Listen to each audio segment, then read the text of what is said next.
네, 태형님, 그래서 저희가 이제 파크10 삼성도 이 사전 점검 일정을 마무리했는데, 저희가 이제 올해 초에 입주 예정이라고 하는 하이엔드 오피스텔들, 그러니까 고급 오피스텔들, 고급 주거, 소형 고급 주거, 이런 것들을 이제 다 한 번씩 봤잖아요. 펜트릴 캐스케이드도 그렇고, 파크10 삼성도 그렇고. 그래서 이것들을 한번 느낌적인 부분이라든가 좀 어땠는지 이런 걸 리뷰해보면 좋을 것 같거든요. 오늘이 이제 파크10 삼성 그거였는데, 어제 오늘. 네, 오늘이 그 2월 19일 일요일이고, 내가 생각한 거는 그러니까 지금 저희가 지금 그 파크10 삼성 맞은편에 있어가지고 이 지금 건물이 보이는 상황이거든요.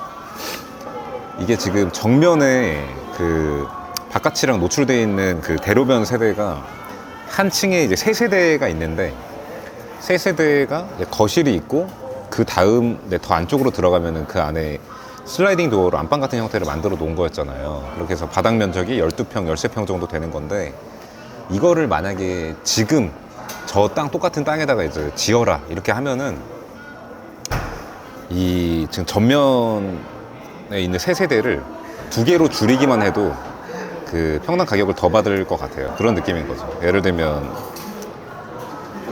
거실이 있고, 그 뒤에 조금 넓게 거실이 이렇게 좀 깊게 들어가고, 그 옆에 이제 안방 같은 공간이 있고, 근데 그 안방이랑 거실이랑 둘 다 바깥이랑 노출이 되는 거죠. 이렇게 되면 사무실로 쓰기에도 그렇고, 만약에 집으로 쓴다 그래도 그런 느낌인데, 저때 당시에는 이 정도로 볼륨을 키우는 걸 생각을 못 하던 때예요, 사실은. 지금 이 하이엔드 오피스텔 뭐 이런 상품이 단기간에 지금 엄청 많이 바뀌었거든요. 사실 그냥 이렇게 소비자분들이 느낄 때는 그냥 뭐 그냥 하나보다 뭐 이런 느낌이지만, 이게 한 2019년부터 지금 2023년까지 정말 10억 언저리 막 이렇다가 최근에는 아예 막 100억 넘게, 면적도 막 50평 막 이렇게 하기도 하고, 좀 다양해졌죠, 상품이. 그리고 이 입지적으로나 이 평형적으로나 거의 그냥 고급화할 수 있는 거의 그냥 최상까지 다 했고, 여기서는 이제 그냥 그 기획의 싸움이고 그런 느낌이에요. 지금 같은 때 이렇게 금융시장이 좀 불안하고 이런 때는 지금 이런 하이엔드 어쩌고 이런 상품을 금융권에서 매우 보수적으로 보기 때문에, 그러니까 이게 좀 리스키한 사업인 거죠. 왜냐면 한 세대 가격 자체가 덩어리가 크고 이렇기 때문에, 사업적으로 보면은. 그래서 지금은 뭔가 이제 공급이 또 중단되는 이슈.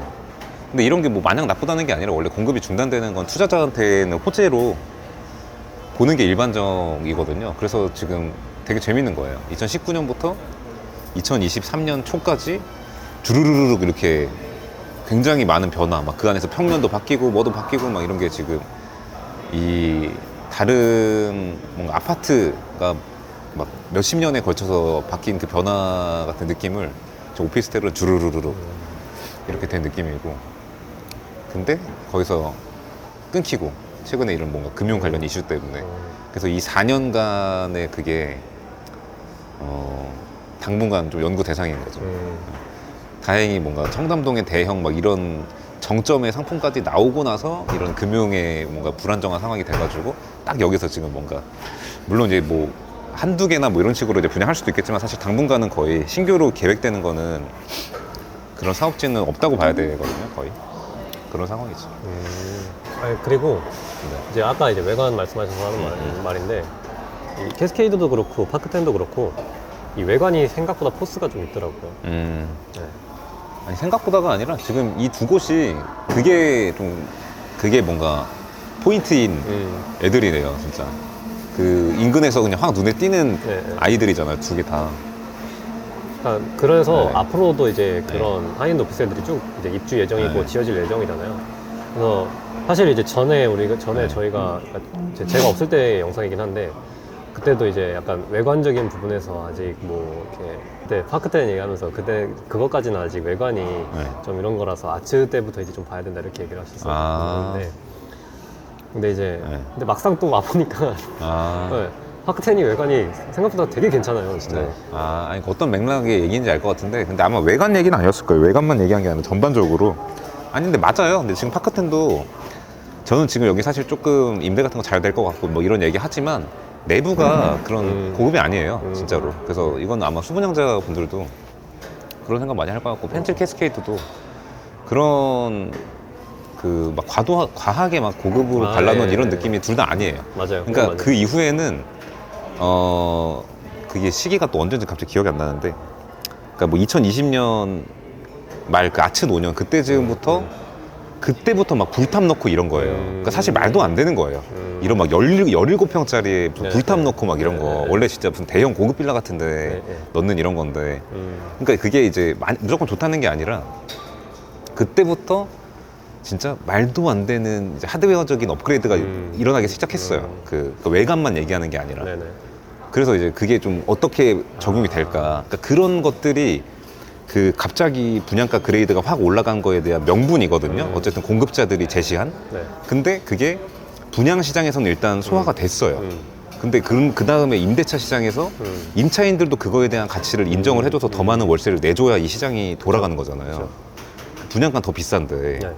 그러니까 또 비슷한 입지에 비슷한 면적인데 더 분양가가 비쌌다니까요. 네네. 근데 수요가 몰렸어. 그럼 당연히 월세가 더 비싸야 되는 거겠죠. 그렇죠.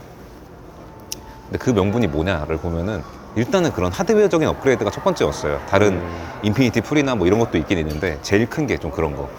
아, 이것도 과한 거 아닌가? 약간 이런 느낌이 들 정도로. 근데 그 다음부터 그런 것들이 좀 잘 되니까 아츠 노년 막 이런 것들이 불탑 넣고 잘 되고 하니까 그 이후부터 주르륵 완전 하드웨어적인 업그레이드를 막 했고, 하드웨어적으로 업그레이드를 하니까 더 이상 고급할 게 없어지다 보니까 네. 면적이 늘어나는 상황이에요. 근데 이때는 사실 그냥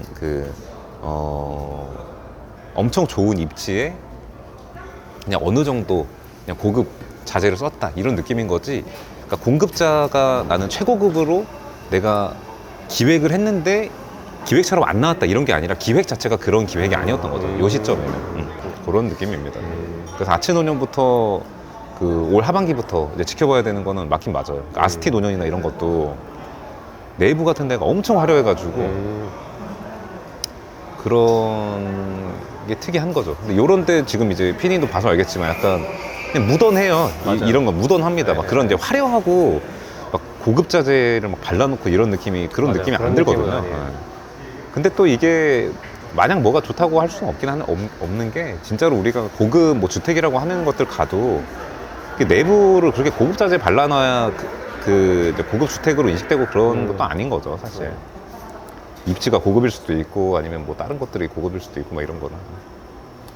하여튼 저는 약간 단편적인 시선으로 봤을 때 이게 이 파크텐부터가 약간 이렇게 파크텐이나 캐스케이드 둘 다 약간 외관이 외관이 되게 잘 나왔어요, 잘 두 나오다 개가. 보니까 앞으로 나올 것들도 되게 기대가 된다라고 할까. 네. 그렇죠. 여기 파크텐은 외관이 그 우리가 분양 당시에 CG로 봤던 뭐 조감도 같은 거랑 달라요. 그러니까 느낌이 많이 달라요. 다른데도 훨씬 나아가지고 불만이 없는 상황인 것 같고. 오히려 조감도보다 더 좋은 느낌. 아니, 훨씬 낫다니까. 그러니까 이제 그게 CG로 보여줬던 거랑 다른데 별로면은 사실 그 싫을 수도 있는데 네. 누가 봐도 더 나은 것 같아서 외관은 잘 나온 느낌이에요. 전 그리고 둘 다 뭔가 약간 어수선한 분위기라든가 이런 것까지는 아니었던 것 같아요. 물론 이제 저희가 네. 돌아다니느라 정신은 없었지만, 근데 네. 막 그 안에 분위기가 막 어수선하다거나 네. 사람이 너무 많아가지고 막 이렇게 그 좀 뭐라 그래야 되지? 네. 좀 분위기적으로 약간 뭐 어떻게 표현해야 될지 모르겠는데 아무튼 좀 그런 어수선함이 좀 덜했다고 봐야 되나? 네, 좀 어수선해야 되는데 원래는 그러니까 보통 이제 사전 점검 때 그 사업 주체는 수분양자만 오라고 일단 원칙적으로 그렇게 보내고, 근데 그 임대 같은 게 잘 나가야 되고 이러니까 약간 암묵적으로 그런 것들을 이렇게 용인해주고 막 이런 상황들이 있단 말이죠. 그래서 원래는 그냥 계약자들만 와서 보는 건데 막 그때 부동산 중개업체들에서 그런 그 임차 희망자들을 막 데리고 와가지고 보여주려는 막 경쟁이 있고 막 이런 건데 막 눈치 보고 막 누가 먼저 보냐 막 이런 게 있고 이런 건데, 지금은 그 임차인 우위 시장이다 보니까 이제 그렇게 막 보려고 사전 점검 때 막 미리 와가지고 막 보고 막 계약하려고 하고 막 이 정도의 분위기는 잘 안 잡히다 보니까 좀 덜 어수선한 거죠. 그리고 또 보통은 그 중개업소에서 막 고용한 그런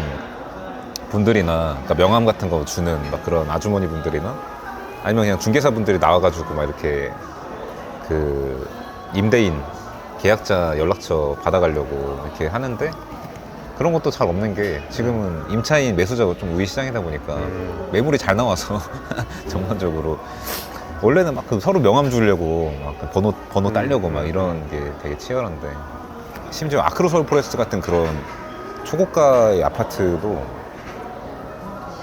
전세가 막 35억, 40억씩 하는데도 그걸 사전점검 때 보려고 막 그랬단 말이에요. 그때 임차인들이 전세 막 37억, 뭐 전세 35억 이런데 근데 그런 게 진짜 완전 그 뭐라 그러지? 세월이 무상하다 그러나? 그런 거죠. 근데 파크텐 삼성은 제가 딱 이렇게 보면은 이미 지금 이 인근에 그런 직장인들이나 여기 삼성동 생활권인 분들한테 많이 이렇게 언급이 되고 있을 것 같아요. 화제가. 그러니까 이런 부동산 투자자들 말고 아, 저거 뭐야? 막 이러면서 뭐야? 뭐 사무실이야? 뭐 오피스텔이야? 그러면 아, 저 오피스텔이래? 그러면은 그래? 얼마나 하려나? 막 이런 얘기 있잖아요. 월세가 500만 원이 넘는데 막 이러면은 아 진짜 대박이다 막 이러면서 또 이런 분들은 그 이해 관계자가 아니기 때문에 뭐 비싸네 싸네 얘기하지도 않고 그냥 야 삼성동 진짜 대박이다 근데 입지가 좋긴 좋네 막 이러면서 그리고 내부도 가고 이랬을 때 느껴지는 거는 여기는 그 사무실 느낌이 많이 나요. 그 아예 맞은편에 비슷한 높이의 그런 대형 오피스 빌딩들이 있기 때문에 거주를 하는 것도 좀 그 느낌이 잘 안 나요. 그러니까 세대 간섭도 이 집이랑 있는 거랑 아예 맞은편에 대형 오피스가 있는 거랑 느낌이 많이 다르거든요. 그냥 아파트끼리 마주보고 있는 거랑 느낌이 많이 다릅니다. 아무튼 그래서 집으로 쓰려고 하는 그런 수요의 비율은 좀 낮지 않을까. 잘 된 것 같아요. 그래서 그 임대인도 대부분 그런 사업자 임차인을 원하는데 여기는 애초에 집으로 쓰려는 사람보다 다 사업자들일 것 같아서 그러니까 메인 사무실이 인근에 있는 업체에서 회사에서 그런 세컨 사무실을 얻거나 아니면은 그 여기 바로 옆에만 해도 패스트5 그 공유 오피스가 있는데 저런 수요에서 약간 분산되는 수요랄까? 그러니까 저런 수요가 You can open up to me, show me what's inside. Mother Nature made us to intertwine. Lavender elixir so full of pheromones. Give me one taste and you're gone. What if I can't get you out of my thoughts? What if my seasons don't change? What if you forget to forget me not and we fade away?